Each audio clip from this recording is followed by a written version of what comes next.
ಇದೊಂಥರ ನನಗನ್ಸತ್ತೆ ಖಾಲಿ ಟ್ರಂಕ್. ಇದು ಒಂಥರ ನಾವು ಹೇಳಿದಿರಿ ಖಾಲಿ ಚೊಂಬು ಅಂತ. ಡಿ ಕೆ ಶಿವಕುಮಾರ್ ನೆನ್ನೆ ಹೋಗಿದ್ರಲ್ಲ ಸೆಂಟ್ರಲ್ ಗವರ್ಮೆಂಟ್ಗೆ, ಅವ್ರು ಹೇಳ್ಬೇಕು ಏನಕ್ಕೆ ಹೋಗಿದ್ರಿ ಅಂತ. ಖಾಲಿ ಡ್ರಮ್ ಅಂತ ಹೇಳೋಣ ನಾವು. ಇಲ್ಲ ಡಿ ಕೆ ಶಿವಕುಮಾರ್ ನಮ್ದು ಖಾಲಿ ಚೊಂಬೆ ಒಪ್ಕೊಳ್ಳೋಣ ಅಂತ. ಏನೋ ಚೊಂಬು ರೆಡಿ ಮಾಡ್ಕೊಂಡು ಬಜೆಟ್ ಓದಕ್ಕಿಂತ ಮುಂಚಿತಾಗೆ ಚೊಂಬು ರೆಡಿ ಮಾಡ್ಕೊಂಡು ಇಟ್ಕೊಂಡಿದ್ರ. ಬಜೆಟ್ ಓದ್ಮೇಲೆ ಬೇಕಾದ್ರೆ ಮಾರ್ಕೆಟ್ ಇಂದ ತರಿಸಿದ್ರೆ ಪರವಾಗಿಲ್ಲ, ಮುಂಚಿತವಾಗಿ ಪ್ಲಾನ್ ಮಾಡ್ಕೊಂಡು ಬಂದಿದ್ದೀರಾ ಅಂತಂದ್ರೆ ನಿಮ್ಮ ಭಾವನೆ ಹೆಂಗಿದೆ ನೋಡಿ.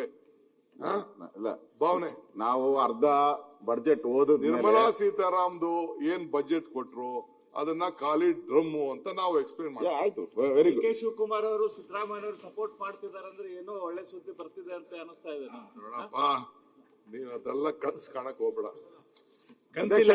ಒಂದ್ ನಿಮಿಷ ಅಧ್ಯಕ್ಷ, ನೀವು ನಮ್ಗೆ ಏನಂದ್ರೆ ಸ್ಟಾರ್ಟಿಂಗ್ ನೀವು ಬಜೆಟಿನ ಪೂರ್ವಭಾವಿ ಸಭೆಗೂ ನೀವು ಮುಖ್ಯಮಂತ್ರಿಗಳ ಜೊತೆ ಮಾತುಕತೆಗೆ ಹೋಗ್ಲಿಲ್ಲ. ನಾನು ಬಜೆಟ್ ಮಾರನೇ ದಿನದ ಎಲ್ಲ ಪತ್ರಿಕೆ ನೋಡಿದೆ, ನಿಮ್ದು ಒಂದು ಕಾಮೆಂಟ್ ಇಲ್ಲ.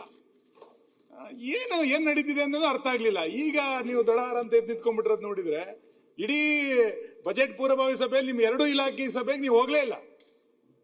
ಕಾಮೆಂಟ್ ಅಲ್ಲಿ ಒಂದು ಇಡೀ ಪೇಪರ್ ಅಲ್ಲಿ ಒಂದು ಕಾಮೆಂಟ್ ಇಲ್ಲ. ಉಪಮುಖ್ಯಮಂತ್ರಿದು ಬಜೆಟ್ ಚೆನ್ನಾಗಿದೆ ಅಂತಾನೂ ಇಲ್ಲ, ಚೆನ್ನಾಗಿಲ್ಲ ಅಂತಾನೂ ಇಲ್ಲ. ನಾನು ಏನೇನ್ ಹೇಳ್ಬೇಕು ಎಲ್ಲ ಹೇಳಿದೀನಿ ನೋಡಿ. ಏನೇನು ಹೇಳ್ಬೇಕು ಎಲ್ಲ ಡೆಲ್ಲಿಯಲ್ಲಿ ಹೋಗಿ ಹೇಳಿ ಬಂದಿದ್ದಾರೆ ಅವರು. ನ್ಯೂಸ್ ಫಸ್ಟ್ ನಿರ್ಭೀತಿಯಿಂದ ನಿಮ್ಮ ಪರವಾಗಿ.